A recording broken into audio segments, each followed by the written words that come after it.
Balik Pilipinas na po si Pangulong Duterte. Ibinalita niya mga investment at pautang ng China sa mga proyekto ng ating gobyerno. Kasabay nito, nagbabala naman ang Pangulo sa Korte Suprema. Hinay-hinay lang daw sa pag-issue ng TRO o Temporary Restraining Order. Hindi raw siya mag-aatubiling banggain ang judiciary kung madidelay ang mga proyekto dahil sa mga TRO. Live mula sa Davao City, may report si Cedric Castillo. Cedric? Yes, Jessica, meron na raw nakalaang pondo. Ang tanong na lamang daw ay kung may sasakatuparan ng Duterte administration itong mga project nito. No? Ito raw yung dahilan kung kaya nakikiusap o nanawagan si Pangulong Rodrigo Duterte sa judiciary kung maaari daw ay wag nang harangin ang mga proyekto ng pamahalaan. Lampas 1 trilyong pisong halaga ng pautang, grant at investment mula sa China ang bitbit ng Pangulo sa kanyang pag-uwi sa bansa para ito sa mga infrastructure project na inilatag ng Administrasyong Duterte. Pero kasama nito ang babala ng Pangulo sa Korte kaugnay ng mga temporary restraining order na pwedeng makadelay o maging dahilan para tuluyang ihinto ang isang proyekto. Do not, for Christ's sake, do not play with TROs. I've been telling you, do not force me to disobey you. You courts, you do not decide. We decide what is good for this country's projects. You are there to interpret the law. Do not decide for us. Kasi kami yung naghanap ng pera, kami rin yung papatakbo ng proyekto. Hiram ako ng hiram dito, no? Kung saan-saan ako pumunta. Magigising ako ng alas 9, ngayon wala pa ako tulog, tapos TRO mo lang, ay na. Pag-aaway tayo niyan. Ganito rin ang kanyang pahayag sa harap ng Filipino community sa Hong Kong noong Sabado. Wala pang pahayag ang Korte Suprema kaugnay ng pahayag ng Pangulo. Para maiwasan ang mga delay sa mga proyekto dulot ng TRO at para rin daw masolusyonan ang problema sa trapiko, hiniling noon ng Duterte administration ang emergency powers. Pero ngayon, ipauubaya na lang daw ng Pangulo sa Kongreso ang pagpapasya at hindi na raw ito isusulong pa. Ibinalita rin ng Pangulo ang pinag-usapan nila ni Chinese President Xi Jinping kaugnay ng girian sa West Philippine Sea. Nagkasundo raw ang dalawa na hindi muna tatalakayin ang arbitration ruling na pumabor sa maritime claims ng Pilipinas. Pag-aaralan din daw ng Pangulo ang mungkahi ni Special Envoy for Intercultural Dialogue Jose De Venecia Jr. na isang joint exploration sa West Philippine Sea. Gayon din ang pagdeklara ng martial law sa Sulu para labanan ang Abu Sayyaf. But kung ako ang magmamartial law, there's no way of telling how long would it take us to restore order. Or we might not really be able to succeed.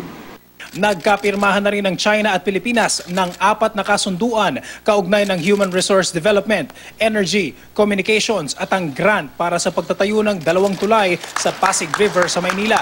Nagkakahalaga ang grant ng China ng 500 million RMB o mahigit 3.6 billion pesos. Ang loans at grants mula sa China posibleng gamitin din para sa pagbili ng defense equipment. Ayon kay GMA Resident Political Analyst Professor Richard Heydarian, ang mga pautang ng China ay posibleng bunga ng paglambot ng Pilipinas sa laban nito sa West Philippine Sea. Pwede rin daw itong senyales na kinikilala ng China ang sentimiento ng ating militar. So nakikita natin, ini-engage din nila yung ating military. So mukhang tama yung pag-intindi nila dito sa Pilipinas na hindi lang si Duterte yung mahalagang actor. Yung military kailangan din nilang engage. So yung charm offensive yung ginagawa ng China.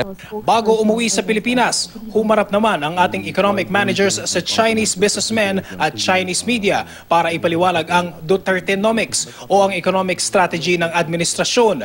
Layon daw ng gobyerno na makonekta ang mahigit 7,000 isla ng Pilipinas sa Asia sa pamamagitan ng infrastruktura. Lilikha rin daw ito ng mga trabaho. Dadaan naman daw ang mga ito sa bidding. Pareho rin ito ng layunin ng One Belt, One Road Initiative ng China na nakatuon sa pagkukonekta naman sa mga bansa sa pamamagitan ng infrastructure at cooperation sa lupa at dagat. Tatawid daw ito ng 3 kontinente. Naglaan ang China ng $54.5 billion para rito.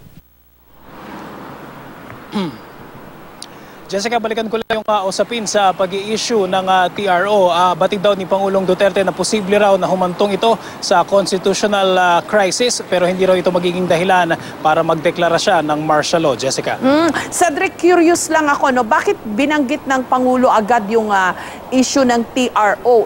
Wala pa naman masyadong detalye itong mga investment promises ng China, no? Kung ano ba ito, kung loans ba ito, yung mga Chino ba mismo ang kasi alam ko yung ibang proyekto ng China sa ibang panig ng mundo, yung mga inhinyero nila mismo at mga trabahador nila mismo yung gumagawa wala pa naman tayong mga ganyang detalye tungkol dun sa mga ipinangako ng China sa atin. So, parang pinangunahan na ng Pangulo na kung may mga kumpanya dyan na dudulog sa Supreme Court to question itong mga deal na to, ayaw niya na ma-TRO ang gobyerno. Parang may ganun ng himig. Tama? Tama, Jessica, yung konteksto o yung manner ng pagsasabi ni Pangulong Duterte nung pag-ungkat niya itong pag-i-issue ng TRO, hindi lamang dito sa arrival niya kaninang madaling araw dito sa Davao City, kundi doon na rin sa Hong Kong, pagharap niya sa Philippine community, ay mukhang doon sa konteksto ng di umano'y kultura ng corruption pagdating di umano dyan sa mga racket tinatawag niya yan, kasi may mga malalaking kumpanya na hinaharang yung mga proyekto na hindi nila nakuha. Kung matatanda natin, Jessica, yung first few days o yung first few weeks ng Duterte administration, nung sinimula na niya na atakihin yung kumbaga magtirada doon sa mga tinatawag niya mga oligarchs, ang nasabi niya ay i-destroy daw niya, pahapyaw na rin niyang binabanggit dyan yung mga TRO doon sa mga ganyan mga projects na ang sabi nga niya, ang nangyayari is yung mga malalaking kumpanya kapag hindi sila nasatisfy, tumatakbo sila sa korte to seek legal remedy na sila rin yung nakikinabang di umano, Jessica. Okay, so he was speaking in general terms, kumbaga Cedric, ganun yung tono. At saka dahil natanong lang ang Pangulo about this issue, kaya ganun ang himig niya, tama? Yes, tama, Jessica. He is speaking in general terms and at the same time ay very timely kasi nga meron ding mga quarters na nagtatanong na rin, Jessica. Last week, naglabas din tayo ng report base sa findings naman ng PCIJ, Philippine Center for Investigative Journalism. Ang tinatanong nila dyan is, napakalaki ng pledge, $24 billion nga yung pledge ng China. Pero ano yung assurance from the Duterte administration na ito ay uusad beyond the pledge? Kumbaga hindi na lamang siya hanggang planning stage, pero kaya ba talaga na ma-implement itong mga proyekto na ito given yung track record ng Pilipinas, hindi lamang doon sa nakaraang pati doon sa mga previous administrations. Pag meron tayong mga project, minsan napupolitika and minsan hindi na tuluyang na-implement yung proyekto, Jessica. Okay. Kasi meron na ring mga nagtatanong, meron ng mga bumabatikos in fact na o word of caution, to look at it positively din na given yung past experiences daw natin diyan sa mga foreign aid, mga loan, lumalabas daw in the end lugi ang Pilipinas sa ganyang mga arrangements o deals, baka naman daw maulit lang yung mga hindi magandang karanasan natin in the past. Katulad ng hindi na nga natuloy na mga proyekto. I think some of these projects, China rin dapat ang gagawa.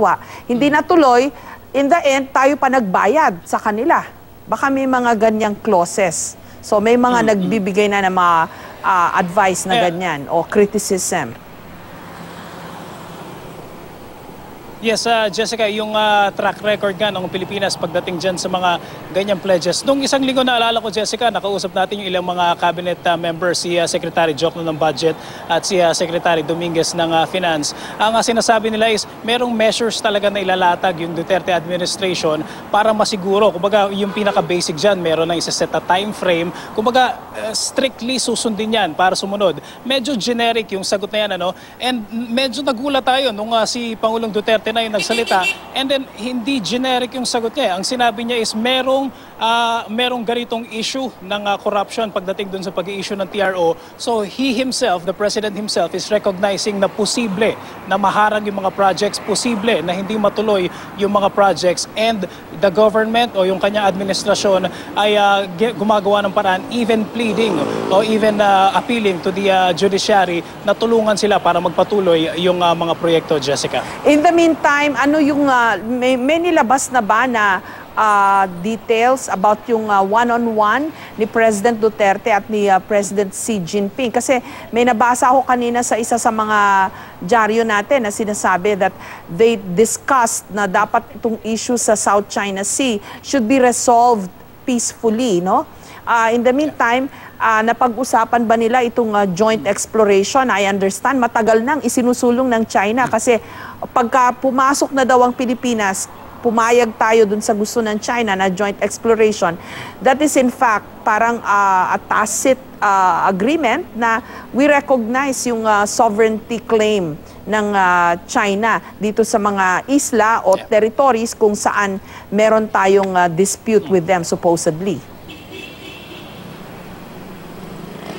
Unahin ko muna, Jessica, yung joint exploration na isinadjust ni dating House Speaker De Venecia. No? Dalawang aspects yung narinig natin mula sa Duterte administration. Una, kay incoming Secretary, Foreign Secretary Senator Alan Peter Cayetano. Yung legality niya, ang sinasabi niyan is pahingi muna kami ng proposal. Himayin natin, ibangga natin sa Constitution. Tingnan muna natin kung legal yan. Si Pangulong Duterte naman kanina, ang sinabi niya yung profitability. Sabi niya, baka naman Pilipinas ang malugi dyan. So pag-aralan muna natin, dapat makikinabang dyan yung Pilipinas. Patungkol naman, Jessica, doon sa restricted na bilateral meeting nila sa pagitan ni President Xi Jinping ng China, ang sabi ng Pangulo ay pinag-usapan nila dito yung agawan sa teritoryo mismo, Jessica, yung mechanism na inilunsad sa pagitan ng dalawang bansa para pag-usapan na yung territorial dispute, Jessica. Maraming salamat sa iyo, Cedric Castillo.